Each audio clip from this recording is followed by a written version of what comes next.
We are going to go ahead and get started because we have a full slate of questions. We've had people, hi there, Larity. We've had people post all kinds of questions in the pre-event chat. So I've got those listed. And thank you all for your questions. Thank you for coming. Keep hitting that heart button and let us know how you're liking it. So let's kick it off. You ready, Julie? Absolutely.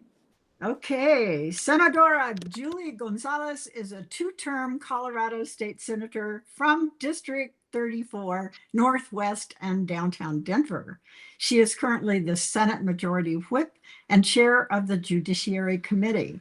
In December 2025, she launched a Democratic primary challenge against incumbent U.S. Senator John Hickenlooper. She earned the top spot on the upcoming primary ballot during the assembly process, while her Democratic opponent qualified by petition. The primary is June 30th. Yesterday, the Colorado AFL-CIO endorsed Julie Gonzales, an endorsement they gave to Hickenlooper in 2020. Both Colorado and National Indivisible have endorsed Julie Gonzales for U.S. Senate. If elected, Julie will be the first woman and first Latina U.S. Senator from Colorado. She is running a people-powered campaign with no corporate PACs. Here are a few things about Julie our audience will want to know. She was born on the San Carlos Apache Reservation in Arizona, but her family roots in Colorado go back generations before Colorado was even a state. She's the sixth of 7 children. Her mother, who was widowed at 20 with 2 kids, overcame hardship to become an elementary school teacher. Her father was a rancher. Julie graduated with a bachelor's degree from Yale University, then came back home to Colorado after college to spend 20 years organizing tenants, teachers, immigrants, and workers before she was elected to the state Senate. Julie co-founded the Colorado Latino Forum in 2009. She lives in Jefferson Park with her husband, Ben, and her 2 Shih Tzus, Beans and Panda. She's the author of SB 20, Colorado Death Penalty Repeal. She sponsored legislation codifying abortion across Colorado after Dobbs. She's the prime sponsor of Colorado's Just Cause for Eviction law, took on corporate rent fixing algorithms at the state level. She's the author of SB 25276, the Immigrant Protection Law, co-sponsor of SB 5 of 2026, allowing individuals, get this, to sue federal immigration agents in state civil court. She has been key to passing landmark legislation on reproductive freedom, voting rights, housing, the death penalty, prescription drug costs, and more. She's co-chair of the Colorado Democratic Latino Caucus, parliamentarian of the Board of Latino Legislative Leaders. Please welcome Senadora Julie Gonzales. Julie, I first got acquainted with you and your campaign for U.S. Senate through ICANN, the Colorado Indivisible Leadership. And then right after we met at a community event. And after talking with you, I knew that I wanted to feature you on the show. The lessons from your heritage and your family just ring through your language and your actions, your lift as we climb inheritance, your path from organizing to legislating. Your website rings with the same ideas we talked about when we first met, raised by and fighting for working people, grounded in work guided by justice. Are these the kinds of values that have led you to expand on your work here in Colorado to seek a seat in the U.S. Senate? Absolutely. And Sandi, I just have to start by saying thank you for all that you do to create space and for these conversations to occur. My mom taught me in 2nd grade, and, being a part of her classroom and seeing how much she worked to make sure that every kid in her class was successful, that mattered, right? And that showed me what mentorship, what leadership looked like, seeing my dad, work alongside the San Carlos Apache tribe. And then when I was 10, my dad got a different job managing a different ranch, this time on the border of South Texas. Seeing him navigate those very, very complicated, very fraught political spaces mattered, right? And seeing how now when we feel like the world is on fire, it's not just how you talk, it's how you show up to do the work, because it matters. And so thank you so much for the opportunity to chat with you today. I'm looking forward to our conversation. You know, how you talk, though, is how you do the work. And that's what drew me to you. I mean, the minute I met you, I just knew this would be a great conversation. So I have a few questions to ask you. I'm just going to jump right into the US Senate potential here. In a scenario when the Democrats gain the majority back in both the House and the Senate, so if that happened, what would be your top 3 legislative priorities? Okay, let's jump into it, because every single day that Donald Trump continues on his ridiculous war of choice that nobody asked for, and that is clear that he has no plan to get out of, demonstrates why Democrats need to do 2 things. One, we need to flip red seats blue and build a governing majority. But then 2, we've also got to look at the caliber of leaders that we send to DC to fight from blue states like Colorado. And so I am so looking forward to building those majorities, both in the U.S. Senate and in the House of Representatives. And what I would work on first is, first and foremost, co-sign the John Lewis Voting Rights Act, right? Because we have to do the work to protect democracy. 2, I'd sign on to the PRO Act to make it easier to organize and join a union free from fear and intimidation. And then 3, here's the work that I'd begin. We got to advance Medicare for all and stop allowing the richest country in the history of the world to spend $1 billion a day on a war and then turn around and tell its people that, sorry, we don't have enough money in the budget to provide health care for every American. It makes no sense. And so we ought to be able to advance those policies once Democrats build those governing majorities. What a great answer. And of course, it's about the people. I mean, the people create the wealth. There is no wealth if the people don't go to work and create the products, farm the fields, mine the mines, do all the work that the people do, not the fat cats. So all of your interests there are in the people's orders. So that is wonderful. So I highlighted the committees you're on in the Colorado Senate. What committees would you like to serve on in the US Senate? You know, when I first joined the state Senate, I told my leadership at the time that I would do whatever it took, put me on whatever committee, but if I could have the honor and privilege to serve on the Judiciary Committee, I would do whatever work was also asked of me. At one point, I was on 6 different committees. I am no stranger to hard work.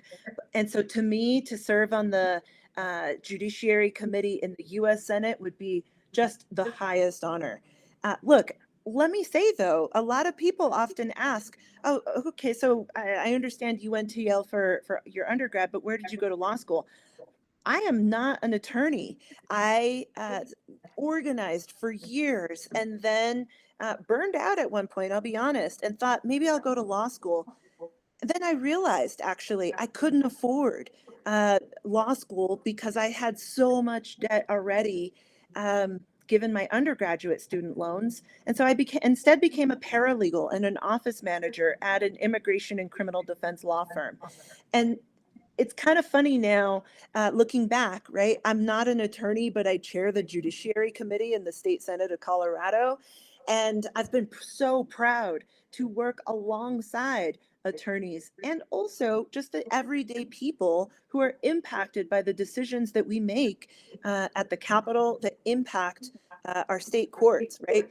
And so to me, being able to serve on the Judiciary Committee would be a dream, and I'd do whatever it took to try to make that happen. Again, I'm just hearing your voice speaking for the people, always for the people. I love that about you, Julie. Listen, I want to make a quick announcement. Our Democracy Collective team members will be placing links and things that you can do in the chat. And these will also be in the show notes for the video once it's rendered and published on Substack. So check them out. And we're looking at your comments. We're seeing your questions. I have a few for Julie, and then we're going to try to get to one that somebody just posted. Assuming Democrats do gain the gavels, what kinds of hearings would be your highest priorities, and what questions would you like to ask? Like, what administration witnesses would you like to see hauled in front of the committees? Short answer, all of them. Longer answer. Don't hold back, Julie. Tell us how you feel. Let's go. Let's go. No, genuinely, that is our role. And one of my great frustrations with the way that this administration is operating in this moment is they are acting with impunity, and they seem to have forgotten that that the people are watching, and that we are not okay with the impunity that they are unleashing upon the American people.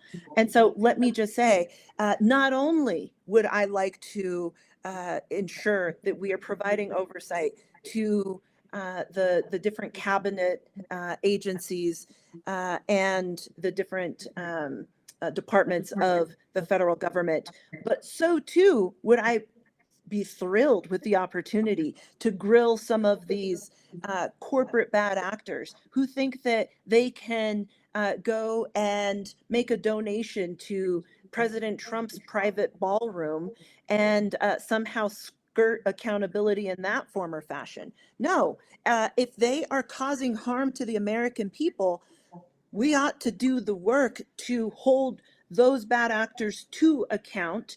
And whether that's in committee or whether that's via legislation, that is what people elect members of Congress to go and do.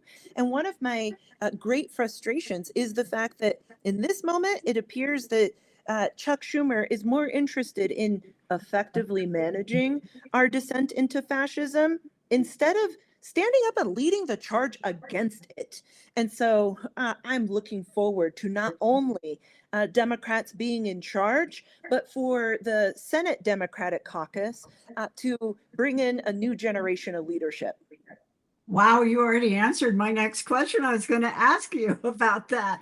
But listen, a member of our audience has asked for you to tell us your stance on Gaza. That's a big question. Absolutely. Well, first and foremost, let me just say that the genocide needs to stop, full stop. And second, the fact that our tax dollars have been utilized in the commission of that genocide, I think is it is unconscionable. And I have to say, I am so proud that Senator Sanders has taken such a bold stance to force these on the record votes about an arms embargo. And just this week, we've seen that he's finally started to build a majority of Democratic votes who are taking Democratic U.S. senators who are voting to stop sending bulldozers, to stop sending certain types of bombs to Israel. And that, to me, is the caliber of leadership that is required in this moment. What I also believe to be true, and I do want to say this, is that we've also seen, right, a complication in the way that people feel like they can even have these conversations. And, certainly, Sandy, just as well as I do that the firebombing attack that took place this past summer in Boulder, that, made people just afraid to even exist as folks who are visibly Jewish, right? We've also heard from folks in the Muslim community, right? And folks who are pro-Palestine, right? That they certainly feel scrutinized and under attack. My sense is that we have to be able to have difficult conversations and treat each other with dignity and respect, even when we disagree. That's a great way to segue into Rhonda Dern's question in the chat. Will you censor the 11 legislators who went against the Democratic platform values by voting against rights for farm workers in Colorado? Oh, thank you, Rhonda, for asking the question. I saw another question that came up in the chat around that bill that just passed in the Senate earlier today, actually. And let me just take a little bit of time to give a bit of context to your viewers. While I'm also running for the U.S. Senate, I'm still in the state legislature right now, and just actually came off the Senate floor a few minutes ago. And one of the bills that has taken up a great amount of discussion in both the Senate and the House is Senate Bill 121, a bill that would seek to change how farm workers how many hours farm workers have to work before they can access overtime. And at the end of the day, what I believe. I was a no on the bill. I think that everyone, regardless of what type of work you do, or your immigration status, or where you were born, or how much money you got in your bank account, should be paid a fair and decent living wage. And the idea that farm workers should have to work 56 hours before they access overtime, whereas every other worker in the state works 40, and then on 40 hours and minute one, they then access overtime wages. That to me just seems unfair and not right. And so, look, every single legislator who voted in support of that bill will have to answer to their constituents, and I really am proud to see the conversation that this bill generated. I think at first a lot of us thought, well, will Colorado voters be tracking this, especially here in the metro area?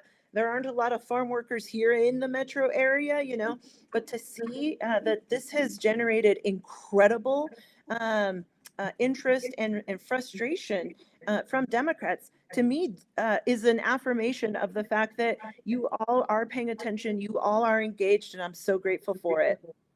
I think the pandemic helped us to care more about farm workers, and now ICE's work trying to round up laborers and farm workers has brought attention to them too. And Colorado does have micro growers, even in the Denver area, but we have farmers all around the state. So they're important here to the state's economy. Also, if we want to eat, we got to have farmers.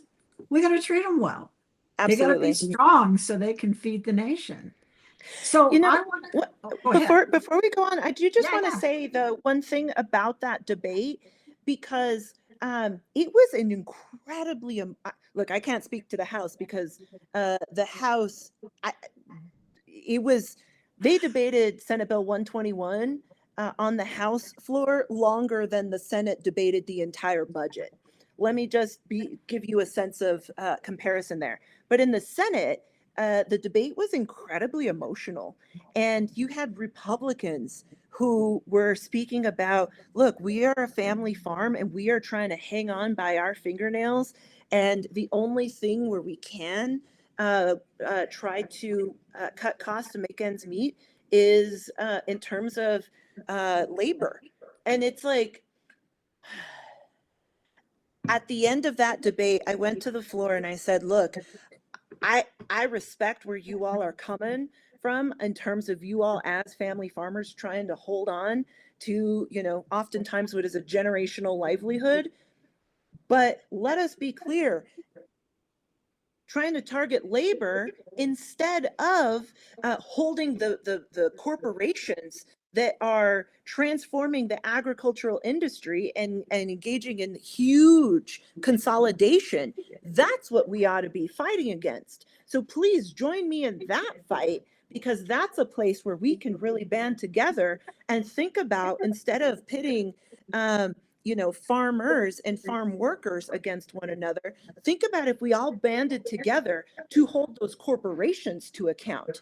That's where we could really absolutely change the entire dynamic here in Colorado. Now, I say that having grown up on ranches myself, having witnessed the consolidation within the meat packing industry altogether. And I was really surprised that there were a bunch of Republicans who were like, "You're not wrong." And so, look, broken watches can be right twice a day, friends. That was so passionate, Julie. This is what I love about you. Listen, we do have a question in the chat about DHS, but we're going to get to that after we talk about something that's pretty dear to Coloradans too: public lands, forests, water, and wildlife. So let's start out with this. Both Bennett and Hickenlooper voted to confirm Doug Berman as Secretary of the Interior. Burgum is now moving the U.S. Forest Service to Utah. He's shuttering research sites, including those doing wildfire prevention research. Colorado has 11 national forests in its borders, and they're the backbone of outdoor recreation, watershed, wildlife habitat, and both our state and rural community economies. What can a senator from Colorado do to push back against this kind of federal restructuring of public lands? Look, I first and foremost, it blows my mind that Senator Hickenlooper went and voted to confirm Doug Burgum for that cabinet position. And Senator Hickenlooper is second only to Fetterman in terms of having voted for not one, not two, but 10 different Trump cabinet nominees in the second Trump administration. It makes no sense. Bennett is 8, so that is correct. Yeah, that is correct. And when Hickenlooper was asked about, well, why did you vote for all of those nominees? He said, well, they were going to pass anyway, and I wanted them to return my phone call. Sorry, the way that I show up to this work in the state capitol and the way that I will show up in the U.S. Senate is I say, look, my daddy taught me that if you disagree with someone, you ought to be able to look them in the whites of their eyes and say, I disagree, but my door is always open for further conversation. And so that's the way that I would have shown up in those confirmation hearings. Is to say, sir, all due respect, I'm a no, but when it comes to fighting for Colorado and fighting for our public lands, my door will always be open. And that's what I would do right now. Look, I have a dear friend who works for the Forest Service now. And she was telling me just how devastated their department has been by the Doge cuts, right? And she's hanging on. She got shifted from full-time to part-time, and they're just waiting every month to see, okay, is the next shoe going to drop now? Am I still going to have a job, right? She's got 3 kids, and her husband did actually get doged, and they are afraid for what what the rollbacks and the support of our public lands and for the agencies that are meant to protect them will be, right? And we all know, right, that these actions can't just easily be undone and then restored, right? If we lose access to our public lands, that will take generations to recover. And so we've got work to do. We do. And beyond that, we talked about the forests being the watersheds. The Colorado River is in crisis. Lake Powell hydropower could go offline by later this year. The interstate drought agreements have all expired. What does a U.S. Senator from Colorado have the power to do here that a governor or an attorney general can't do? Absolutely. Look, first and foremost, I know that I am grateful that it is snowing because heavens knows that we need the water. And when we have seen the warmest winter uh, in my lifetime taking place right now, it is ringing alarm bells across the state in terms of what this is going to mean for our people and for our planet, you know. And so I had a conversation a couple of weeks back with a superintendent along the I-70 corridor, right? And he was talking about how the cost of living in some of the ski towns is so high that he has several teachers who then work as river raft instructors in order to then cobble together enough money to make ends meet and you know, live year round in ski country. And with the water, with the snowpack being as low as it is, he was just telling me, I don't know how some of my teachers are going to make it through the summer. That is the level of existential fear that we have. Now, your question is, what can we be doing as in the U.S. Senate, right? And what we know in this moment is that the Colorado upper basin and lower basin need to get to consensus, and we need those leaders in those states to find that consensus before the federal government has to get involved. And under this administration, my fear is that if the feds get involved, it will not be to the benefit of all of us in the basin. And so I believe fundamentally that we have to listen to one another, and we have to all, upper and lower basin, acknowledge and recognize that the numbers and the levels that were put forward for who gets how much water when, those were all agreed upon prior to the full implications of the climate crisis were fully known, right? And so we're all going to have to conserve. We're all going to have to do our part. And I say that as someone who was born and grew up for a part of my life in Arizona, right? And the last thing I'll say here on this point is that we haven't done a good job as either the upper basin or the lower basin states of listening to the original stewards of our land and water, Native peoples, right? And the tribes have often been thought of as an afterthought if they've been taken into consideration at all. And I think that all of the states involved in the Colorado River negotiations would be well served to, on the front end, listen to the voices of Native people and the tribes in thinking about what the future of the Colorado River should be. That's a wonderful part of that we often don't hear about. Some tribes have miles and miles of riverfront and don't have water rights. I mean, they've been taken from them by corporate industry, corporate farming, corporate ranching. We've had several questions in the chat about wildlife. I just want to mention you touched on affordability in the housing in the mountains. We're going to get to affordability in a minute. And I fear we're going to run out of time for all these good questions we want, but I do want to hit that one. But before then, will you in the Senate work to restore the full force of the Endangered Species Act? Lynx, wolverine, sage grouse, cutthroat trout, Mexican spotted owls all have Colorado population on the line, and now wolves.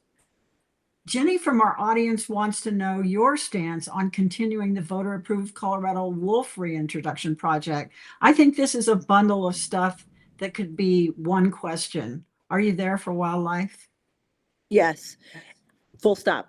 And just briefly, what I will say is that Trump is seeking to undermine the legal standing that led to the Environmental Protection Act, right? So that he can then privatize and corporatize our public lands. And I'm just here to say, not under my watch.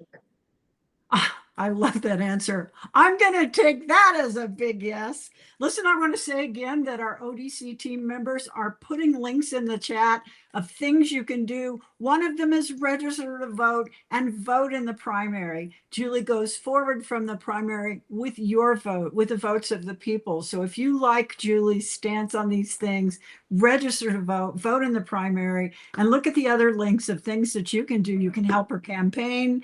We've got her campaign's website URL there. You can do all sorts of things to help them on the ground. You can donate, you can host a coffee, you can do a lot of things. So we want to make sure you saw that.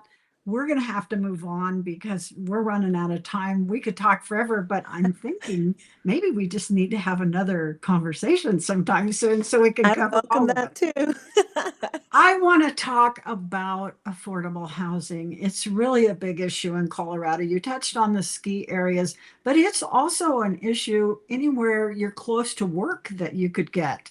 So you were the prime sponsor of Just Cause for Eviction in Colorado and took on corporate rent fixing algorithms here. What's the federal piece that you'd push for that Colorado can't do alone?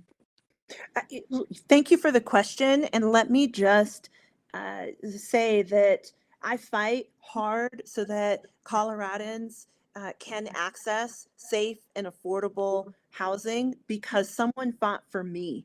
The only reason I'm here before you today as a state senator is because someone fought for affordable housing in Denver before it was cool. I was lucky enough to purchase an affordable housing unit back in 2008.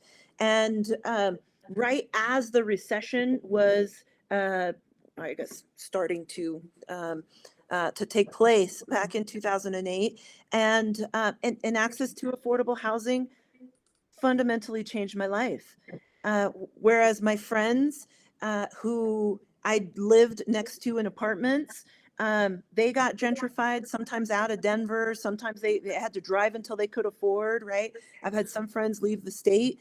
Um, Instead, I was able to, because I had access to affordable housing, stay, live in a community, put down roots. And now I'm honored to represent this community that I love so dearly. And that's why I fight so hard for affordable housing for other folks like me. And I do want to say that not only is this a problem in Denver, not only is it a problem across the Front Range, even in small towns, even in rural communities, people can no longer afford to access housing across the state. And so here's the thing that I would say is the federal tie-in to this work, because I know that the local governments and certainly the state government is trying to do our part, right? Here's the federal tie-in. Let's use the existing housing and the existing HUD community development block grant program and use that to go and buy what is often the most expensive part of any affordable housing deal, and that is the land. The Purchase the land. land and then go ahead and from there work state and local governments and philanthropy and partners like Habitat for Humanity or any host of organizations to build the housing that we know Coloradans are desperate for. Yeah, and I think another piece of that is let's talk about youth. I do this with all of my guests, by the way, because I am the executive director of a nonprofit called Our Democracy Collective, and we are mentoring young people. We're teaching young people the skills that you need to succeed in media, content, and in campaigns and so on. One of the things I hear from these young people all the time is it's hard to find jobs. AI is taking over jobs. It's hard to live in Colorado because it's so expensive. Some of them have had to leave the state. Some of them have had to move way out in the boonies where they have to drive so far every day and can't, have an 8-hour day anymore because there's so much driving involved. What have we got for young people in Colorado that the federal government can help with? I mean, that is what is so frustrating about this political moment, right? Is that I think we're all living paycheck to paycheck, working harder than ever, right? When you have two jobs and a side hustle in order to make ends meet and afford housing and healthcare, or housing and childcare, when young people are desperate to enter the workforce, and there is not enough, there aren't enough jobs out there to be able to cobble together a decent living, when the cost of everything seems to be going up except the your hourly wage. That to me demonstrates that Donald Trump is fundamentally harming our economy and economic opportunity for young people. And so that to me, who better to speak to those issues than someone who knows what it is to live paycheck to paycheck, someone who right now lives in affordable housing, right? And and what I would say is that first and foremost, what inspires me are folks like the baristas at Starbucks Workers United, who are saying, you know what, I'm not going to take it anymore, and who are defying extraordinary odds to go and organize unions, right? So I haven't crossed that picket line. I encourage all of the listeners here to honor the Starbucks Workers United picket line that they have. Reach out to Starbucks and let them know that they ought to go and recognize the union and recognize those workers' demands. But it's not only in Starbucks, right? We're seeing Right. workers organize in industries across the country, whether that's Amazon workers, whether those are local taxi drivers, whether those are library workers. I just came from a rally yesterday with CWA, Communications Workers of America, Local 7799, right, who were organizing graduate teachers and library workers, right? All, yep, REI workers are now organizing. That to Yay! me is a demonstration, right? Ain't nobody coming to save us but us. And so my sense, any elected official and any candidate for office ought to be full force in support of workers' rights to organize, in order to collectively bargain and win fair wages and better workplaces and decency on the job. We need legislation too about these big corporate mergers, but I don't want to get into that because I noticed you jumped right into the chat and answered a question about independents voting in the primary. And I think that's Yeah, so important that we ought to segue right now and let you talk about that. absolutely. So let me just say, right, that Ellen, you are right. Independents do make up the majority of the electorate in the state of Colorado in this moment, right? And so the way that it'll work is that independents will receive a ballot for the Democratic primary and for the Republican primary. Now, independents will have to choose which ballot do you want to vote in, and you can only return one ballot, right? And so, but you can, should you make the decision to vote that Democratic primary ballot, you will have that opportunity to do so. Now, if you are registered as a Democrat, you'll get the Democratic primary ballot. If you're registered as a Green Party member, you will get the Green Party candidate, right? But if you are an unaffiliated voter, you will get both the Democratic and the Republican primary ballots, and that'll be your decision to turn it in. Those ballots will start getting mailed out the first week of June, and will be due on 7 p.m. on June the 30th. That's a great answer. Thank you. We want everyone to register to vote and vote. Vote in the primary. That will be how Julie advances to the November election, is with your vote. So I'm going to move on to ICE. That's come up about 7 times in the chat.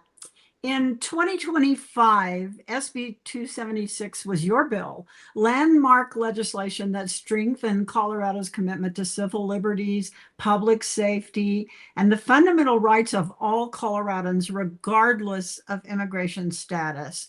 A year later, and we're reading about this now in the media, Advance Colorado, the secretive big money, black money PAC group, is on the November ballot trying to repeal that. How do you defeat Initiative 95 while running a Senate campaign at the same time?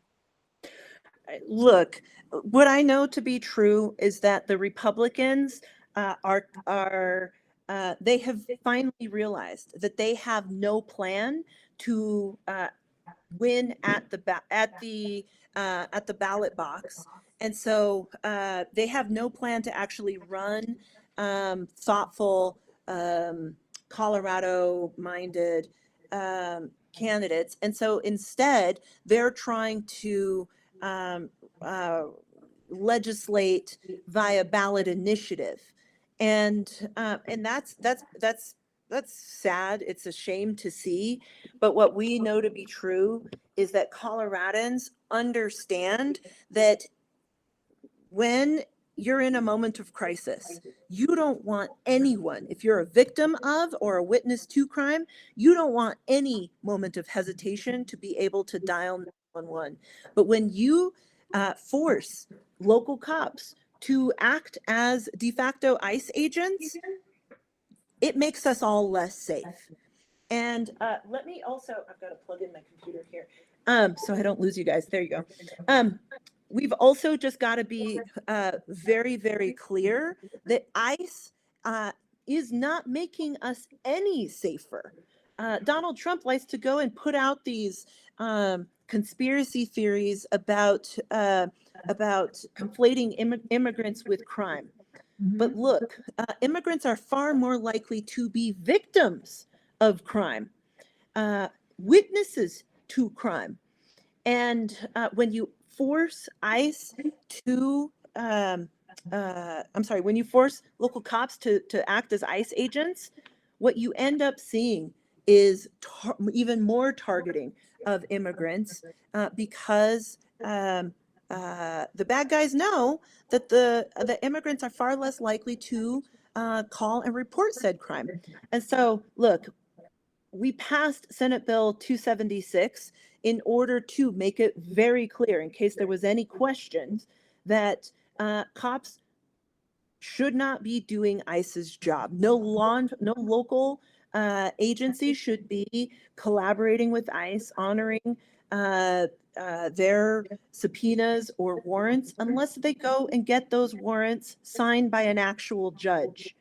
And then, just like every other law enforcement agency, if they go and talk to a judge, we will honor that and proceed on because that's how things are done here in this country. And everyone should be able to access due process. Okay, let's nail it down. When you're in the Senate, you said you support abolishing ICE and replacing it with a humane, accountable immigration enforcement system. That's a slogan. What's the legislation? What does the replacement actually look like, Julie? Absolutely. Thank you for asking the question, because, and why do I say that we need to start with abolishing ICE? It's because the ICE at this point was formed in 2003, and the DREAM Act is older than ICE. The DREAM Act, which would grant a pathway to citizenship for young people who either go to college or serve in the military, that was first introduced the year that I graduated from high school in the summer of 2001. Let me be real clear. The DREAM Act is old enough to get a beer and still hasn't passed, right? and ICE is 2 years younger than the DREAM Act. Now, let me talk about why I believe we need to abolish ICE. We've known what the solutions have been. We've known for well over 20 years that we need to provide a pathway to citizenship, that we need to treat everybody with dignity and respect. But in the aftermath of 9/11, when ICE was created back in 2003, they conflated immigrants with potential terrorists. And so ICE has always been looking and conflating immigrants as potential criminals or potential terrorists and potential threats.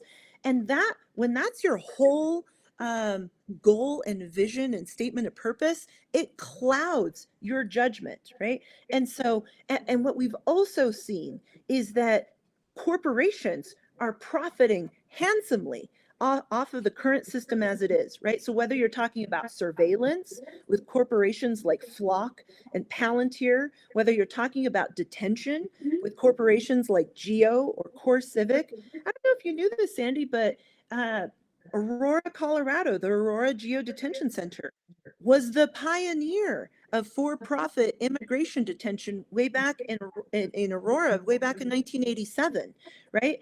And so, and then when we look at the flights like Key Lime Air and the buses, right, that are profiting off of the removals themselves, we've got to strip the profit motive out of the immigration system, and let's instead put that money where it is needed, in immigration judges and immigration officials who can actually adjudicate these cases so that people aren't languishing for sometimes years, but sometimes decades, right? And let's also make sure that babies aren't being asked to represent themselves in immigration court, right? A friend of mine who's an immigration attorney was talking about their 6-year-old client was so excited to press the elevator buttons to go up to the floor. But then in the court hearing, the judge said, well, we'll give you another continuance so that next time you can you can go and hire legal counsel. That's the way that the system works right now. So in short, let's abolish ICE and let's replace it with a system that actually works, that has a path to citizenship, that protects due process, that ensures access to legal counsel, and that treats everyone with humanity and decency and respect. Julie, I have so many more questions, both from the audience and here on our run of show, that I wanted to ask you. We're about to run out of time, though. I've got 2 more I want to ask. I want to ask you about the Department of Homeland Security. Should you get elected to the United States Senate, what can we do about that ballooned budget? It's a huge, massive budget that does feed these for-profit corporations and setting up multi-bed units that they can charge by the day to detain people, which gives a profit motive to detaining people, to arresting people, to housing people in federal detention centers instead of working out whatever issue caused them to be picked up in the first place. In the Senate, can you do something? Can you see a way to dismantle DHS, take it apart, and let the agencies that were there originally function, like FEMA and so on, in the ways that we need them? Thank you so much for asking that question, because we don't have to just accept things the way that they are because they are the way that they are. In the aftermath of 9/11, the Bush administration said, well, what led to this? And as he was trying to understand where had these lapses in security taken place, their response was to then create this mega agency that was ill-defined from the start. And they and so you have, FEMA also, under the same agency as immigration enforcement. It doesn't make any sense. No. And so for that reason, I would support, right, breaking up the agency and making sure that there are good communication mechanisms in place, but you don't have to have that all under one overbroad and, I think, too big of a department. And instead, let's actually go and when your actual question, right, around why are so many people being detained, right? And it's because there are detention bed quotas that are written into statute right now, right? And so the GEO group, the corporate entity that runs the Aurora Detention Center, then says, okay, well, sorry, if I get paid if there's a body in a bed, and if I don't get paid if there's not a body in a bed, I'm going to go and try to make sure that there's 100% capacity every single day of the week, every single day of the year. And that then, when the actual determination that ICE should be using is, does this person present a threat to public safety? Is this person a flight risk? And when you look at the people who have put their lives, who are raising their families, who have put down roots here in Colorado, they do not present either safety risks or flight risks, and yet they're often ICE doesn't care about that, and GEO certainly doesn't care about that, because GEO's main interest is making sure that those beds stay full. Yeah, and I mean, even the detention centers are being built for profit by these corporations. I know we're going to have another conversation. This 1 hour is not enough, but in closing, I want to say we've talked about your heritage and the foundation of family, work, equality, the things that made you the person you are. In terms of your strong desire, which it's obvious here, everyone can see it, to continue serving the people of Colorado and the nation now, how do you envision the future that you hope to help shape? Oh, I I know love it's a that big question. I want to hear what you have to say. Thank you for asking it. And let me just say, somebody told me this a couple of months back, and it stuck with me. I think that Democrats, we do a really good job of telling people the recipe instead of just telling people the cup. The people want to see the cupcake, and Democrats do a great job of telling people the recipe.